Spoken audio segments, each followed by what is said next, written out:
तो दिसंबर के अंत में, सितंबर के अंत में, अक्टूबर के अंत में तेलंगाना नहीं बनेगा मित्रों। तेलंगाना के लिए भारतीय जनता पार्टी प्रतिबद्ध है। संसद के भीतर और संसद के बाहर तेलंगाना की जमीन पर जाकर और दिल्ली के ऊपर सरजमी पर खड़े होकर हमने ये प्रतिबद्धता झलकाई है कि जब भारतीय जनता पार्टी का शासन आएगा तो पहले 3 महीने में हम तेलंगाना का निर्माण करेंगे। और ये बात मैं केवल भारतीय जनता पार्टी के लोगों से नहीं कह रही, ज्वाइंट एक्शन कमेटी की साथ मेरी 3-3, 4-4 मीटिंग हुई है। हर मीटिंग में मैंने उन्हें ये कहा कि इनके धोखे में मत आओ, इन पर भरोसा करना छोड़ दो।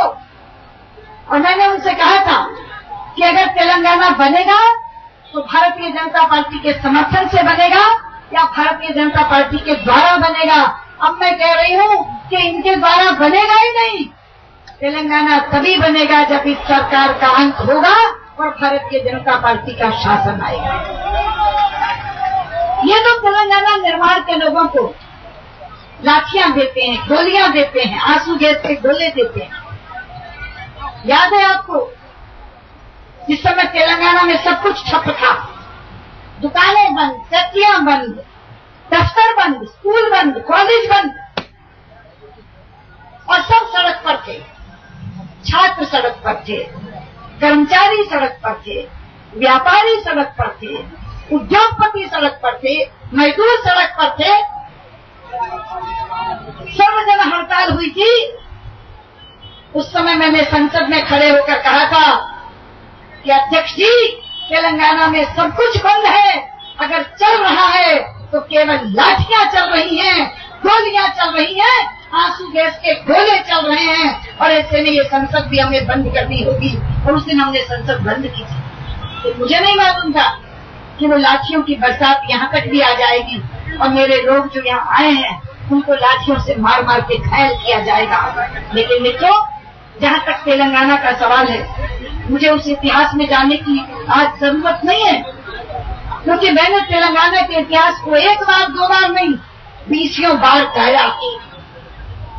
ये महिमामय इतिहास है, ये संघर्षशील इतिहास है।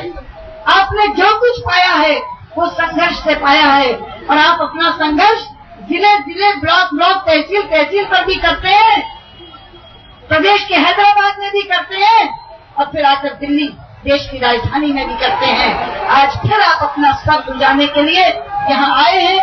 संसद की कार्रवाई इन दिनों बाधित हो रही है क्योंकि एक बहुत बड़ा घोटाला, कोयला ब्लॉक आवंटन घोटाला हुआ है।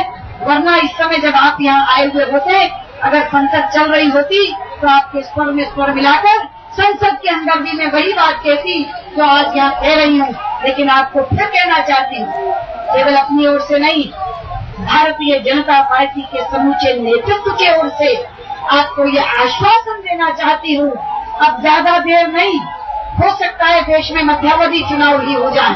अगर मध्यावधि हो गए तो पहले मिल जाएगा और अगर मध्यावधि नहीं हुए तो भी 2014 में जब इस सरकार का अंत होगा और एनडीए का शासन आएगा तो 3 महीने के अंदर आपको तेलंगाना मिल जाएगा। इस प्रसव वेदना को भोग लो। उस बच्चे का मुंह याद करते हुए जो बाद में मिलने वाला है। जैसे मैंने कहा कि महिला अपने बालक का मुंह दुखते ही वो पूरा का पूरी पीड़ा भूल जाती है और उसे लगता है कि ये मुख की लालिमा थी जिसके लिए मैंने वो पीड़ा भोगी। वो तेलंगाना इतना सुंदर बच्चे के रूप में प्रकट होगा कि वो हम सब अपनी ये वेदना, संघर्ष और पीड़ा भूल जाएंगे।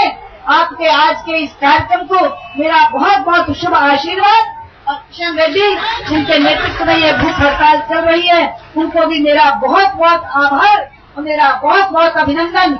और खास तौर पर मेरे वो भाई जो यहाँ से पुलिस की लाठियां खा करके जा रहे हैं, उनको भी मेरा बहुत बहुत यशगान, बहुत बहुत धन्यवाद। नमस्कार।